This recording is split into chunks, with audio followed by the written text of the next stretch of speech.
Extreme heat this year has brought new attention to conditions at Texas state prisons, most of which operate without air conditioning in prison cells. Temperatures in cells can often stay in the 90s for hours and can reach into the triple digits. But despite a spike in prison deaths this summer, officials say there is no evidence they're heat-related. Independent analysts disagree. We hear from 3 women incarcerated at Hobby Unit Prison in Marlin, Texas, to find out what it's like to live in such conditions. As some requested anonymity, KUT is not naming them. And a quick warning, the conditions described here are, at times, difficult to listen to.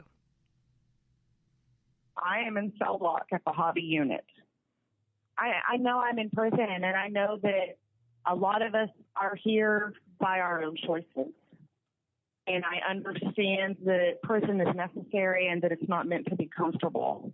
We're not asking to be coddled. We're asking for basic water and cool air. Being that we've been short-staffed, that we've been stuck in our cells getting sack lunches, sack dinners, sack breakfast, it literally feels like I'm baking in a pizza oven. It's kind of like, you remember being a kid and being outside on the concrete and you'd step out and it'd be hot. The best way I can describe it is to take cement, take a street, fold it up into 4, block it off, and then sit in it. It just sucks the life out of you. It sucks the hope out of you.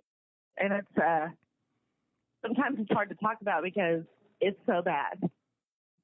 There'll be times I can't put my back on the concrete wall because it's so hot. The toilets we sit on are stainless steel. When we sit on those, sometimes it'll burn your back. We try to find different ways to stay cool. We strip down to our shorts or panties and bra, and we will lay down on the floor. Sometimes we'll throw water on the floor and lay in the water. They throw water on the floor and just sit in the wet floor with the fans on them. Yeah, I try to put my blanket over my windows to keep the sun out of my cell, but it is against the rules. Or we just take wash-offs in our cell with the sink water. It's brown when it comes out of the faucet. I know that maintenance put bleach tablets in our water at times to kind of control how it looks. I've never been in a town where you could taste the bleach in the water. It dyes our clothes brown. You'll take rags and you put them kind of like with the rubber band and you tie them over that to have some type of water filtration, and our towels will be black. I wouldn't drink it if I didn't have a choice. The officers are supposed to let us out every hour for cold water, but the officers are not doing their job in making sure that we get cold water. If you get an officer that has a heart that comes in, like a lot of our older officers that have been working the prison system for a while, they'll come in and they'll be like, hey, you and you, come out. Y'all are going to pass out water. But even when they're passing out water, we're having to funnel the water through the grates on our front doors. We have to make a funnel. What we do is, picture a toothpaste tube, where the toothpaste actually comes out, we cut that part off and we put a crease in the middle. So it's kind of like a boat. We take our toothpaste, most of us cut the tops off and use that as a funnel, or you're taking a panty liner and you do that, and that's what you use to funnel the water through the door, because we don't have the officers or the means to open the doors to be able to get people water, to be able to get people out. It's inhumane and it's against our rights. We're not supposed to have to get water like that. I work in the kitchen, so we're working with open room ovens, boiling pots. It drains you. It drains you. I've heard horror stories about what it's like in that kitchen. I'm in the laundry. It's hot. Our bosses in our laundry are amazing. I'm not even going to lie. They make sure that if any of us look like we're overdoing it, they will, hey, do you need to go sit down? You need to go do respite.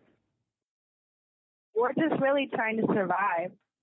Just the other day, somebody was picked up in a wheelchair because they were having heat stroke symptoms. Prison has no age limit. There are 80-year-old women in here. There were 70-year-old women. I sat beside a 67-year-old woman yesterday that looked like somebody's grandmother from down the street, and she's burning up. It gets to the point where, like, I have headaches from dehydration. I have, problems using the restroom because I'm so dehydrated. There are mornings, like, during the heat dome, I had a migraine. I guess because I had been so hot the night before that I was continuously sweated, and I was just sick. I'm a bigger woman, so it's one of those things where I'm terrified that if I am having a heat stroke with the lack of officers that we have, we could be sitting in one of these cells and overheat and die. And the news is scary, with climate change and, record-breaking heat every day and heat domes. We sit around here and talk about, man, are we going to be alive in 5 years? And that might sound dramatic, but, this year's a couple degrees hotter than last year. Well, it stands to reason that if that trend continues for a few years, eventually we will not be able to sustain life in this prison without some sort of action.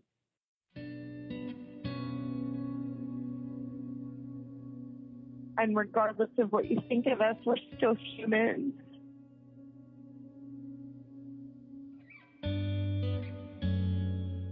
I just want people to remember that while I made a mistake, I'm still somebody's daughter. I'm somebody's sister. I'm somebody's aunt. I made a choice. I made a decision, and it was a bad one, and I'm where I'm at today. But I'm you.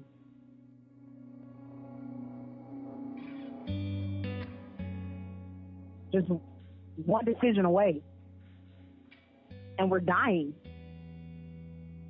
Remember that we're humans. I'm not my crime. I did commit a crime. I'm still being punished. But this heat is torture. If that's what they wanted to do, why didn't they just kill us?